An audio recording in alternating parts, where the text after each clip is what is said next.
Right. BRS నాయకుడు MLA KTR మీడియాతో మాట్లాడుతున్నాడు. ఇప్పుడు లైవ్ చూద్దాం. కోరుతా ఉన్నాం. ఈ వేలం పాటలో పాల్గొనే ప్రతి ఒక్కరిని కూడా మళ్ళీ చెప్తున్నా, 4.5 ఏళ్ల తర్వాత మళ్ళీ మేము వస్తాం. వచ్చిన తర్వాత ఈ నిర్ణయాన్ని తప్పకుండా 100% అడ్డుకట్ట వేస్తాం. అందులో ఎవరికి అనుమానం కూడా అవసరం లేదు. ఎందుకంటే మాకు రాష్ట్ర ప్రయోజనాలు ముఖ్యం, జాతి ప్రయోజనాలు ముఖ్యం.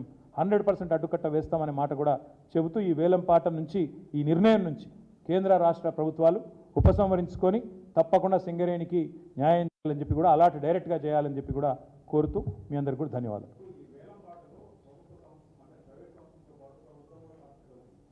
ఎందుకు పాల్గొనాలా ప్రభుత్వం?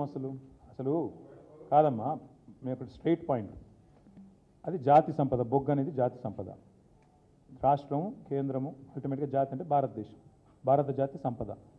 డైరెక్ట్గా భారత జాతికి సంబంధించిన కంపెనీ ఉండగా నీకు 51% రాష్ట్ర ప్రభుత్వ వాటా, 49% కేంద్ర ప్రభుత్వ వాటా ఉండి, రిజర్వేషన్లలో మంచి ఉద్యోగాలు ఎస్సీ ఎస్టీ పిల్లలతో సహా అందరికీ ఇచ్చే మంచి సంస్థ ఉండగా దాన్ని కథ పెట్టి, దాని మెడ మీద కత్తి పెట్టి నువ్వు కూడా వేలంపాట్లో పాల్గొనాలని అనుడు ఎందుకు మొదలు? రెండవది, ఒరిస్సాలు ఇస్తవెట్లా, గుజరాత్లు ఇస్తవెట్లా, తమిళనాడులో ఆపుతవెట్లా, తెలంగాణకి ఇవ్వట్లా? ఎందుకంటే మా బీఆర్ఎస్ ఎంపీ లేరనా? 10 ఏళ్ళు ఆగుతుంది కేసీఆర్ ఉంటే. కేసీఆర్ పోగానే ఎందుకు దీనికి స్టార్ట్ అవుతుంది కథ? ఇక్కడనే నేను అనేది అర్థం చేసుకోవాలి తెలంగాణ ప్రజలు కూడా.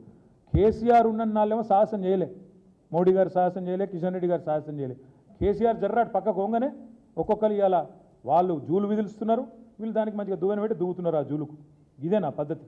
మరి అల్టిమేట్గా రాష్ట్ర ప్రయోజనాలు లేవు, సింగరేణి ప్రయోజనాలు లేవు, కార్మికుల ప్రయోజనాలు అంతకంటే లేవా? ఎందుకు పాల్గొనాలి అసలు వేలంలో? ఇది చెప్పాలి వాళ్ళు సమాధానం ముందు. Thank you. ఏమంటారు?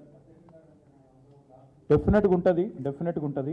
వాళ్ళు మీకు మళ్ళీ ఒక్కసారి చెప్తున్నా, రేపు ఎవరన్నా పొరపాటున ఆక్షన్లో పాల్గొంటే, కొంతమంది ఉంటారు పాల్గొంటే వాళ్ళకు ముందే చెప్తున్నా, మేము మమ్మల్ని తప్పు పట్టకండి. 100% మా గవర్నమెంట్ 4.5 yearsలో వస్తుంది. నెక్స్ట్ గవర్నమెంట్ మాదే. వచ్చినాక ఈ నిర్ణయాన్ని తిరగదోడుతాం, 100% అడ్డుకుంటాం, రద్దు చేస్తాం, అది కూడా చెప్తాం.